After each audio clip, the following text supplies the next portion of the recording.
feet together, bend knees and squat. Split knees apart. Bring your arms on the inside of your legs. And bend your elbows and hook your upper arms in front of your shin bones. Okay.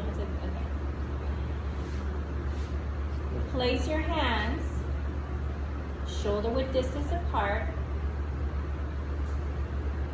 Angle wrist creases parallel to the front edge of your mat. Arms in front of shins. Let me go through this and I'll say it again, okay? Shift your body weight forward by pressing through the toes and straighten the arms. You're going to feel some pressure on the back of your upper arms. Stack your wrists, elbows, and shoulders. Look forward until the feet get lighter. Keep your hips low. Start to bend one knee at a time. Toes touch.